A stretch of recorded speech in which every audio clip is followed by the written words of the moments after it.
The Most High done told you something, and you done went back to that specific thing, and the results that he told you was gonna reap, you sitting in them, and you wondering why you in the situation that you in, predicament that you in. You wondering why you ain't moving forward, or you ain't growing, or the opportunity. It's because you doing the very thing he told you not to do. So look, check this out. The Most High spoke this to me when I got out of prison. If I ever go back home to live there, this is the one for the sake. I'm gonna keep it real with you. I die there. I know for a fact that's what I heard. So let me tell you something though. A lot of time when the Most High, when they speak on death, a lot of time in the word, what's up with your Quez? What's going on with you, bro? A lot of time when he speak on death, it don't have to be a physical death. It could be a spiritual. Cause you can have things going on when you could be elevated, you could be being prosperous, the favor on your life, the anointing on your life can be glowing, your relationships, your friendships, everything can be going the way it need to be going, right? And then what you would do is you're gonna make a move and you would do something that you ain't had no business doing, and now you back surrounded and attached to people or the atmosphere that he told you not to be around. And then you wonder why your progression, how fast your progression was starting to take off. You wondering why it's done started to slow down. That in the spiritual realm, that could be considered a death. Parts of you are starting to die. You allowing leeches to clamp on to you, to latch on to you. You allowing dead weight. You putting dead weight that you done lifted off of you, that you felt freedom. You done started enjoying your single life, right? You going out to eat by yourself. You done got to the point where you go to movies by yourself. You can enjoy your time by yourself. But then you done got back attached to certain individuals or certain people. And now all of a sudden you wondering why you low on energy. That could be considered that's a part of spiritual death taking place. To me, he was speaking both. I don't know what he's saying to you. To me, he was speaking both. When he told me, if you go back and you live there, you will die there. I know what that meant. It was going to be spiritual first. I would have lost myself in it, which would have resulted to me back in the streets, and would have resulted to me, we were going to bypass jail and prison this time. We was going to go in the graveyard. And you have to be, and see me, I'm honest with myself on that level because I have to be. And when you're honest with yourself on that level, you take the necessary steps that you know you have to take. Whatever discipline you have to do that. And most people don't do that. So what they'll get back comfortable, they'll get back in the routine of things, and then you look up and you're complaining to the Most High again, and it's your fault because he already done told you not to do it. So 2021, lead a relationship, you know what I'm saying, that he had been telling me to part ways from, you know what I'm saying, and y'all, if you don't read my book, then you familiar with that situation. So I get back home. Keep in mind, at the time, I hadn't carried no strap. You don't know what a strap is? Then let me know you ain't never been in the streets. If you ain't never been in the streets, listen to me, I advise you never get in the street. But you should know what that iron is. I hadn't had to carry no iron since I had been home almost 3 years. It was a lot of situations that took place back home. First and foremost, people wasn't mad. People wasn't happy that I came home in the first place. I already knew that when I came, but I knew that was going to take place the minute I knew my release day was getting close. I already knew people weren't going to be happy with me coming home. You want me to tell you why? Because people get blessings, people get opportunities, and people get favor confused because they think it only matters. It's only for them. People think forgiveness is only for themselves. They think mercy and grace is only for them or they family members, they close family members. Because it's people that have done the same things that you have done, that you feel some type of way when the Most High grant them another opportunity versus you. You have to get in the mindset and understand you would have wanted the same thing. I understand when I went to prison. I understand my charge. I understand everything. Guess what else I understood? I understood all the other things that I didn't get caught for. I knew how much pain I caused. I knew how much hurt I caused. You know what I'm saying? So I understood what it was when I was coming home, because it's called spiritual warfare at this point. Because when you growing spiritually, one of the first things I think one of the top 5 you have to understand is people are not going to embrace and accept you for the certain things that you've done. They want to hold you to that forever. And the reason most, in my opinion, most people do that is because that's the crabs in the barrel mentality. They don't want to turn you loose because guess what? They not loose. Anybody who's done been set free, because the scriptures say where the spirit of the Most High is, there is liberty. Anybody who has been set free, not only have they done forgave other people, but they done forgave themselves. One thing they understand more than anything is grace. And when you ain't extending that same grace, because I promise you, if we all drop to the floor right now, listen to me, we're going to all want that same grace, mercy, and most importantly, that forgiveness. Because it ain't nobody on this planet who ain't done something under this sun that won't send them somewhere that I guarantee none of us want to go. And I ain't saying that to minimize none of my actions, none of what I did, but I come to understand people be forgetting what they done did. So when I go back down, and like I said, I'm carrying it, and I'm living in the projects at the time. I'm in the projects where it's going down. Like I can hear police sirens and ambulance and all of that all the time. And this is right before, you know what I'm saying, I had jumped back in the streets. I had started back hustling, right? At this point, I cut that off. I'm done. I quit hustling. I done quit everything. I'm done.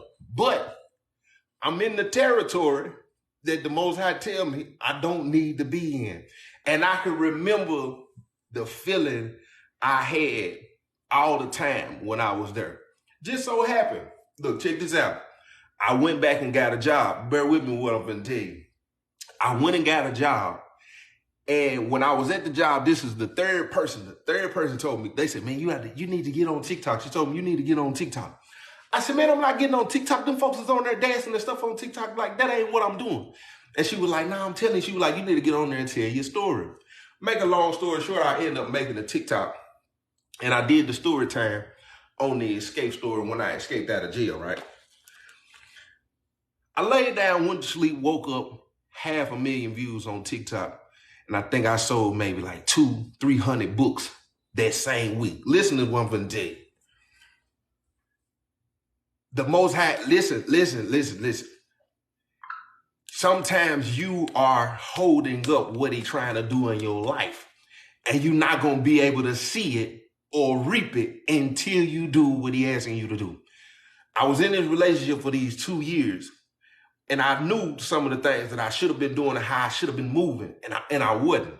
Not knowing what was going to be on the opposite end, because he'd been telling me that you need to leave that. I leave that, quit hustling. I wasn't in my sister's house, I don't think 3 or 4 weeks. I don't even think, it wasn't even a full month. Let's just say 21 days, for instance. Out of 2.5 years, almost 3, I'm doing somewhat what he asking me to do, but at the same time, I'm doing me here and there. In the period of time of me saying, you know what, I'm finna leave this, and I'm gonna leave this alone. 21 days, probably at the most, almost a month, my entire life changed. Real, no exaggeration. I can show you the proof. I'm living it every day.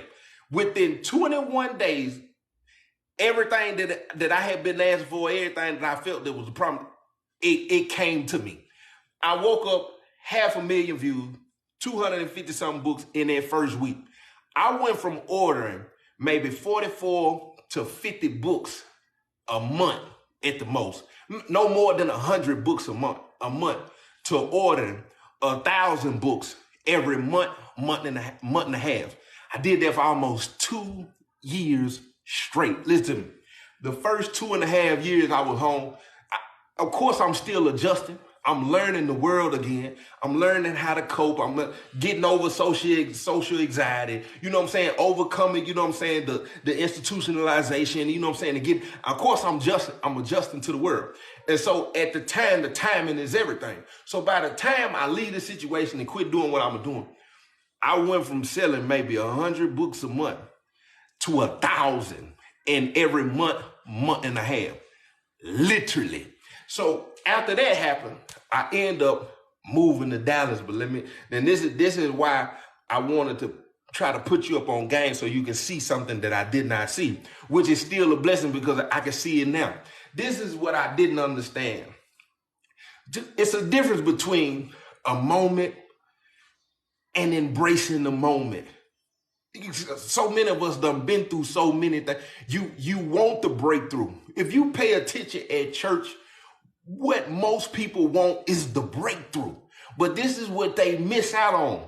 The breakthrough, you waiting on the moment. You waiting for the moment of release. You waiting for the moment of the financial blessing. You want the moment of the freedom. You want the moment of the liberty. You want the moment. But if you just grab and feel the moment, you're gonna miss how to embrace it. Let me tell you something. After doing 10 years, not seeing my mama, not seeing my daughter the whole 10, being affiliated, having to go through what I went through in prison, being in the cell with my daddy, being in the cell with my brother, going to 7 different prisons. I did my first 2 years and 3 months on maximum security, which is 23. I stayed in the cell for 23 hours a day, getting out 1 hour a day. After going through all the stuff that I went through and then go all the way back to the childhood, you got to imagine anybody who done been through something after one thing after another, after another, after another, after another, after another, after another. The one thing that you waiting on is a break. You waiting on a break. You waiting on somewhere where you can breathe. You waiting on somewhere you can feel free. You waiting on somewhere you can feel stability. You waiting on somewhere you can feel relaxed. You waiting on somewhere you can get out of survival mode. Do you understand? I've lived my entire life in survival mode. You waiting on the moment where you can sit back and watch your TV, not worried about where your money finna come from, pay your bill. You ain't worried about if somebody finna cross you out and do something to you. You waiting on the moment. And what most people don't understand, that moment does not last forever. You just waiting on the moment. You want the peace. So this is what I learned. In the midst of why you waiting on your breakthrough, you need to also plan of how to embrace and take advantage of the breakthrough. Because the Most High, when it hit, it's not here to stay. It's gonna pass, just like everything else. They talk about everything else gonna come to pass, won't it? That came, and that too shall come to pass. That and that too. Guess what? Your breakthrough gonna come to pass. That peace is gonna pass. You probably have to go through hell again. That comfort you got, it can come to pass. Now you're going to have to go through some discomfort again because there's levels to this thing. All the stuff that you talking about, you waiting on, guess what? It's going to come to pass. So when the book started taking off, I remember my publisher, the second time I ordered 1,000 books, my publisher texted me on my phone. She texted me on my phone instead of an email. She texted me and said, "What is going on?" I don't know what's going on, but as of right now, we finna ball. That's all. I'm ordering 1,000 books every 45 days. What is going on? Because she had never seen it. I'm ordering 100 books maybe a month. And there's a huge difference in the numbers. You're taking 100 books a month. I'm paying $3 and some change. I'm spending at the most maybe $500 a book, $500 a month on books. I went from spending $500 a month on books to spending $4,000. I started spending $4,000 almost every other month for almost 2 years straight. My publisher was like, "I ain't never seen this happen." Like it was crazy. It was mind blowing. But see, going back to while that stuff was happening, I was happy for the moment. I didn't plan. Not saying that I messed up no money, not saying that I missed the blessing, not saying that I was just so happy that it was happening. Financial freedom had hit. Peace had hit. Stability had hit. All these things that I want, it came. But then, as time was rolling by, you know how many phone calls I got, how many emails I got, how many texts I got, how many events I got invited to, how many opportunities I had. What I didn't do is I didn't really grab hold and embrace the moment and really ride it out because I was just so happy to feel any sense of relief. And if I could go back and replay it right now, to the moment I woke up to the 500,000 views and them 250 books I sold in that week. If I could go back to that moment right now, my wave would have been completely different. It would have been, it would be a tsunami, because I understand now when they talk about he gonna open up the windows of heaven and pour you down the blessing. I'm not saying that I missed the blessing. I just didn't understand the blessing. And then on top of that, what's going on? You don't have the people around you to kind of help you understand what this moment really means. But see, the Most High sitting high and looking low, and he understands. Look, this is a moment that you ain't gonna get it to 2.5 years later. It's 2.5 years later. I got the apartment. I got the house. Don't pay attention to the tangible things that I'm finna explain, but I'm finna try to explain some to you. I got the house furnished, all new furniture. The apartment furnished, brand new car. Mindset, everything. Listen, everything is everything. Closet full, new clothes, food. I'm 10 out of 10. I'm 10 out of 10. So, but then when I look now, I say, we put the Most High in the box and now realize really how big he want to do it for you.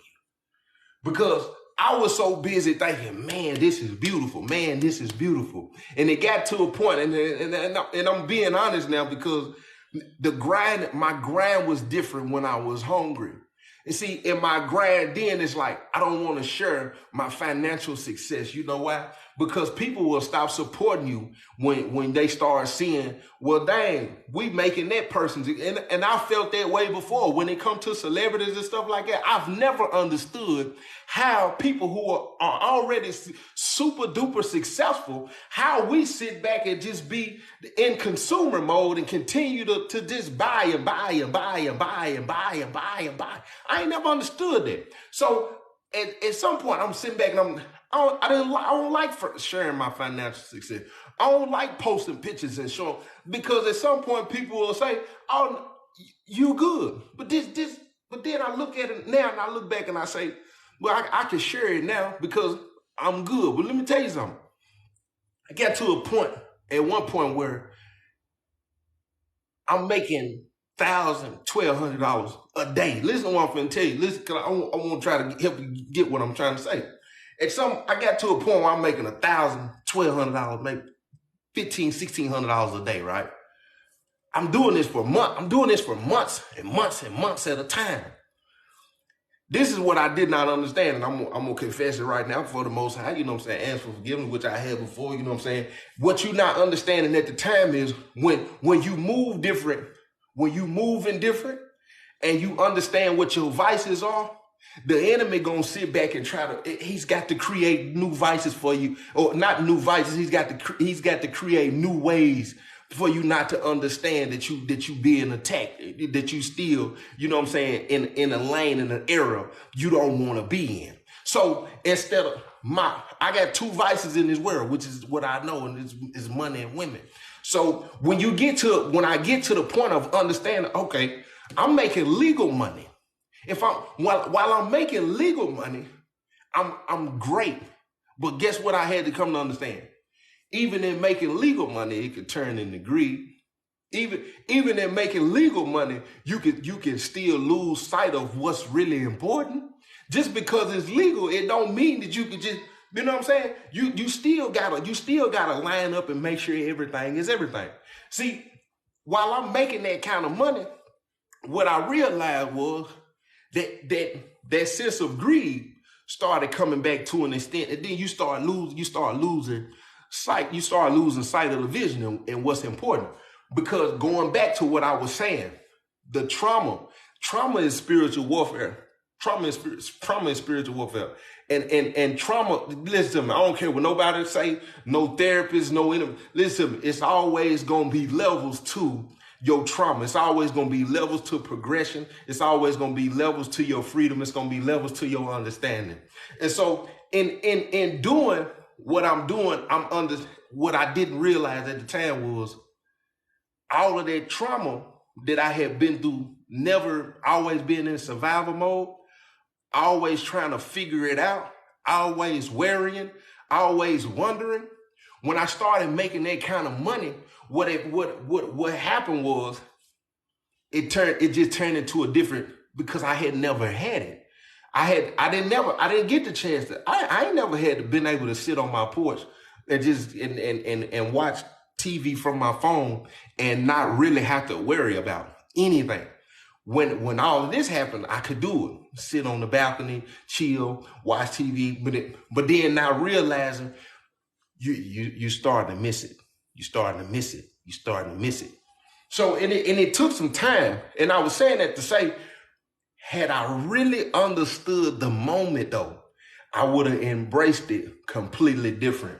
I would have took them interviews, because sometimes you can get haughty, and I'm gonna confess that too. You can get haughty and you feel like because a person who called you, who only got 250 listeners consistently on a podcast, and you comparing, and I'm gonna be honest, because I gotta get this off of them, and you comparing your following across the board, Facebook, Instagram, YouTube, TikTok, and you comparing it, and you say to yourself and in your heart, you get cocky, you get prideful, and what you say is they only got 250 people. They only got 250 listeners. I'm not gonna do it. You can't do that, because listen to me. When the Most High come into your life, if you ain't able to be faithful to the few, how you gonna be faithful to the many? I done heard plenty of ministers say they preach the same way, whether it's 2 people in there or 200. So at the time, you do come in to understand. Don't get this twisted neither. You do come in to understand your value at the same time, but you could get value and pride misconstrued. Sometimes it could still be the test. It could be, okay, you ready for the financial blessing, but let me see if you ready for the blessing of how to handle people. Because the financial blessing can come, and it most definitely can put you, because you're going to need money. I don't care what nobody, you're going to need it to move around and do what you need to do to make sure the people are going to be the most important. If you go back and you read about Solomon was blessed the way he was blessed because he understood, I have to be for the people. He didn't ask for money. He said, I need the wisdom to be able to lead your people. He said, not only am I going to give you the wisdom, I'm going to give you everything. He was the most successful, wealthiest man on the planet. So when it come to that, the financial blessing hit. I'm cool. But then I'm not understanding you turning down people when I got 10 people that need to hear you, and you saying no because of where you are. I wanna send you before the masses, but you turning down where it's only gonna be 100 because you feeling like and you missing. It ain't that you ain't gonna get it. I'm just trying to show that the humility has to stay. You can't just answer the phone because you can't read them. You can't not read the message because you saw how many followers that person had and they didn't have a blue check. But that person messaged you, and then you seen that and you opened it and you took, because that's the same thing happened when Paul had to check. If I'm remembering right in Galatians, when he had to check Peter. Whoa, what you got going on? Because you acting different.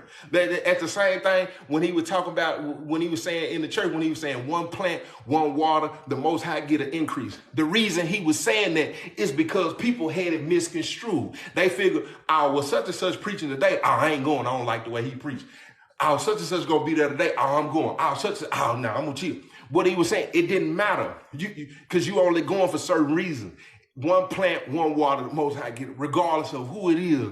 You see it through. If it was on your heart, if I laid it on your heart, go see it through. So yesterday I'm sitting and I'm thinking, I'm like, man, I'm 2.5, almost 3 years in this ride, right?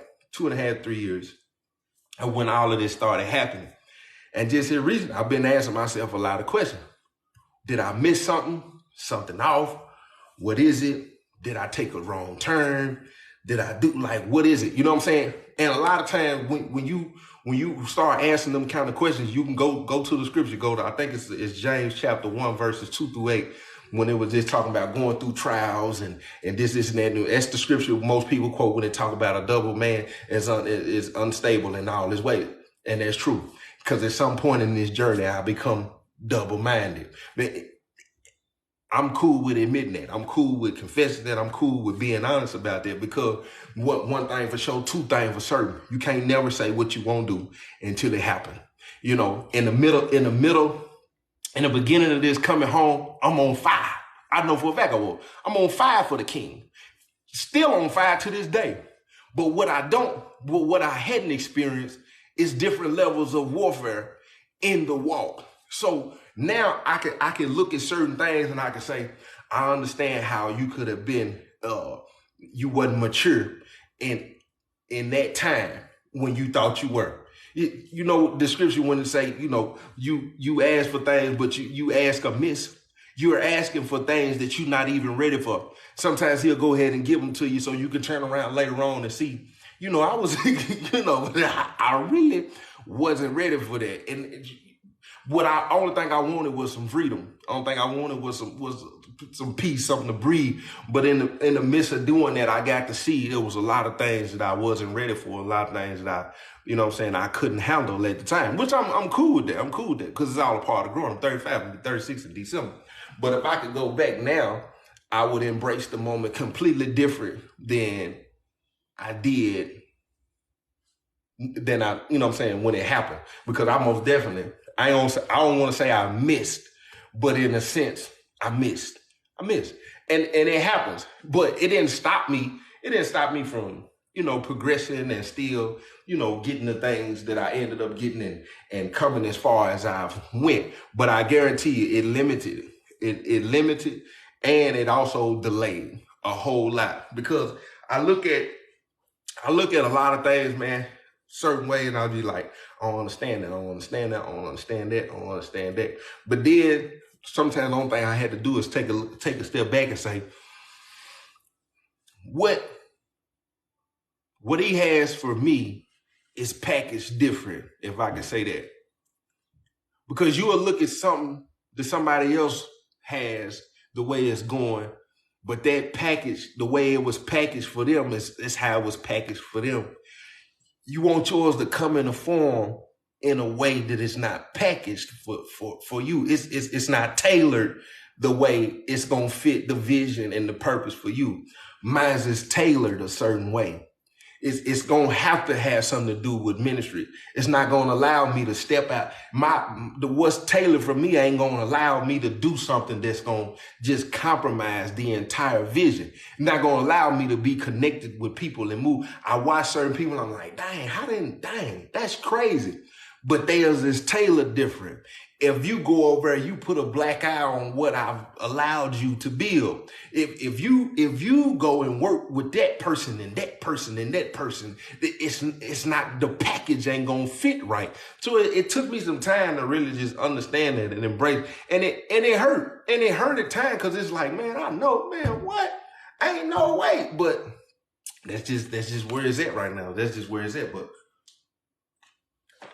now that we done, you know, admitted that, we're gonna go from there. But I just want to say this to anybody: if you in the moment or you in the season right now, and things are starting to move different for you, you're starting to see things different, see things clear. You got better people around you, opportunities done presented itself. Don't get caught up in the celebration of the moment. Don't do it. Because go ahead and embrace that moment. Feel everything that you need to feel, but you need to go ahead and try to look and see how you can really make that moment what it really, really, really need to be. Because it's gonna be a moment regardless. It's gonna be a moment regardless. It's for you. But I promise you, you can make it way more than what it is if you really just embrace that moment the way you need to embrace that moment. Be excited. Just don't overdo it. You know what I'm saying? Celebrate it. Just don't overdo it. You know what I'm saying? Feel everything you need to feel. Cry. You know what I'm saying? Thank him. All that praise, word, do all that you need to do. Just don't miss it. Just don't toot your nose up. You know what I'm saying? That's one thing I do. I will say. You know what I'm saying? I ain't never get to that point. You know, I'm a humble guy, man. I'm thankful for prison for that, because regardless of anything, you know, if you ever done seen me in person, like I'm cool, I'm laid back. I ain't never let my, you know. Now I speak my mind, and don't get this twisted now. Now, one thing for sure, two things for certain. Look, if you play these reindeer games out here, I'll tell you about I'll tell you about yourself. That's one thing I got zero tolerance for wasting time. I don't like it. I don't like to waste time, man. I don't like dead conversations. I don't like, you know what I'm saying? I don't like being around people that you just talk, no action. You know what I'm saying? You don't never bust no, I can't be around that. You know what I'm saying? I like to do stuff